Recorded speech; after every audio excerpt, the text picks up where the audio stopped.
గురుగారు, రామాయణంలో సుందరాకాండ ఒక్కటి పారాయణ చేస్తే మొత్తం రామాయణం పారాయణ చేసిన ఫలితం దక్కుతుందని అంటారు. సుందరాకాండ యొక్క ప్రత్యేకత ఏంటో తెలియజేస్తారా? యదా సర్వేషు దేవేషు శ్రీరామ పరమో మతః తదా రామాయణే శ్రీమాన్ సుందరాకాండ ఉత్తమ అని చెబుతారు. ఎలా అయితే దేవతామూర్తులందరిలో శ్రీరామచంద్రమూర్తి ఉత్తమోత్తమైన మర్యాదా పురుషోత్తడుగా గుర్తింపబడుతున్నాడో, అలానే రామాయణంలో ఉన్న అన్ని కాండలలో సుందరాకాండ ఉత్తమోత్తమైనది. నిజానికి రామాయణంలో ఉన్నటువంటి ఆ కాండలన్నింటినీ గమనిస్తే వాటికి ఆ పేరు ఎలా పెట్టారు? బాలకాండలో రామ లక్ష్మణ భరత శత్రుఘ్నుల జననం జరుగుతుంది కనుక బాలకాండ అని పేరు పెట్టారు. అయోధ్యకాండలో రామచంద్రమూర్తి అయోధ్యను వదిలి అరణ్యవాసానికి వెళ్లాల్సిన అగత్యం ఏర్పడే కథా సంవిధానం ఉంటుంది. అందుకే దానికి అయోధ్యకాండ అని పేరు పెట్టారు. అనంతరం అరణ్యకాండలో అరణ్యాలలో రామచంద్రమూర్తి ఏ ఋషులను కలిశాడు, ఆ జీవన గమనం ఎలా సాగింది అని తెలియజేస్తుంది కనుక అరణ్యకాండ అని పేరు పెట్టారు.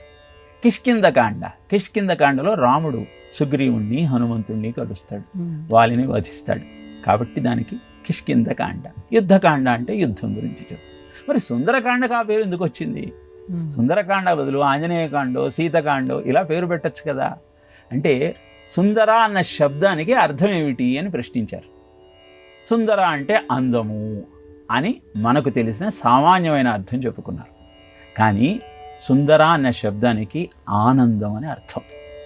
ఆనందానికి పర్యాయ పదాలు సుఖము, సంతోషము, మోదము, ప్రమోదము, సుందరం. ఒక్కొక్క సంతోషానికి ఒక్కొక్క సుఖానికి ఒక్కొక్క పేరుంది. దానిలో సుందరం అన్న శబ్దానికి అర్థం ఏంటంటే నష్ట వస్తు లాభోహి సుందర పరికీర్తిత. పోగొట్టుకున్న వస్తువు తిరిగి దొరికితే ఎలాంటి ఆనందం నీకు కలుగుతుందో ఆ ఆనందం పేరు సుందరం. ఇప్పుడు సుందరకాండ మీరు గమనిస్తే సుగ్రీవుడు రాముడికి మాట ఇచ్చాడు, సీతమ్మ జాడ కనుక్కొని నా సైన్యంతో నీకు తెలియజేస్తానని. కావటంలే బాధపడుతున్నాడు. వానర వీరులందరినీ పంపించాడు. రాముడు సీతమ్మను తిరిగి పొందాలన్న ఆలోచనతో ప్రతి క్షణము ఎదురు చూస్తూ ఉన్నాడు.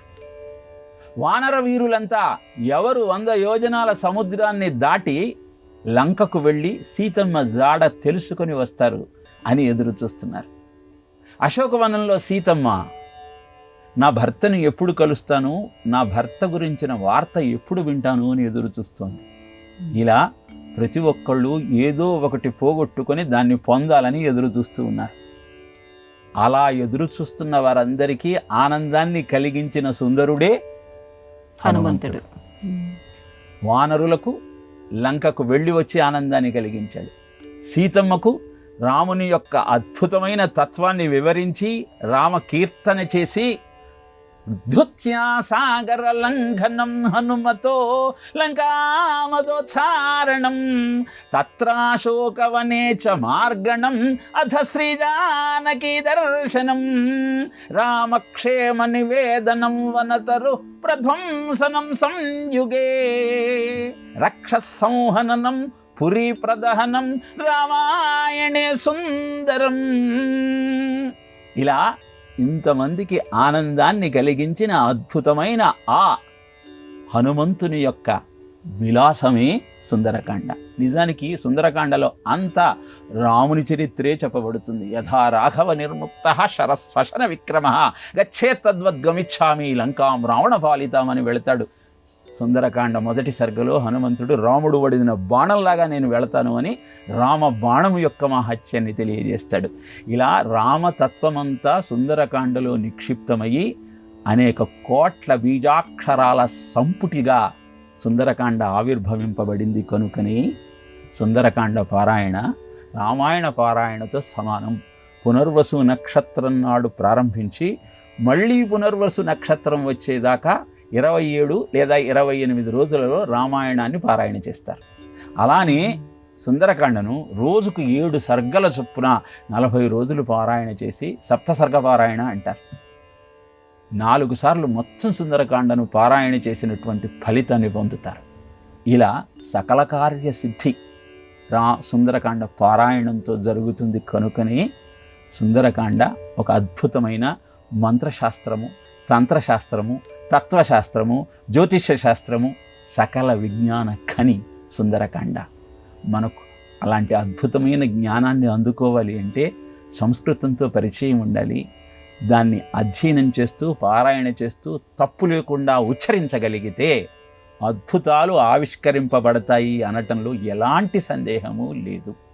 కావలసిందల్లా శ్రద్ధతో పారాయణ ప్రారంభించటమే. విచిత్రం ఏమిటి అంటే అందరూ సుందరకాండ పారాయణ చేయాలని ప్రారంభిస్తారు, కానీ అనేకమైన ఆటంకాల ద్వారా దాన్ని పూర్తి చేయలేక మళ్ళీ ప్రారంభిస్తూ ఉంటారు.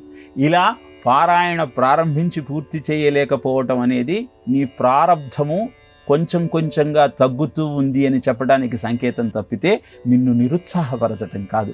కనుక అలా ఆగిన పక్షంలో మళ్ళీ నిర్ణయం చేసుకో, తప్పకుండా మళ్ళీ పారాయణ చేస్తాము, ఈ ఆటంకం తొలగిపోతుంది, మళ్ళీ దాన్ని ప్రారంభం చేస్తాము అన్న సంకల్పంతో మీరు పారాయణ చేయగలిగితే అద్భుతమైన ఆనందం మీ సొంతమవుతుంది. ఇది తరతరాలుగా భారతీయుడు అవలంబిస్తున్న సాంప్రదాయం. అలాంటి అద్భుతమైన మంత్రశాస్త్రాన్ని అధ్యయనం చేస్తూ జీవితాన్ని ఆనందమయంగా మలుచుకునే ప్రయత్నం చేద్దాం.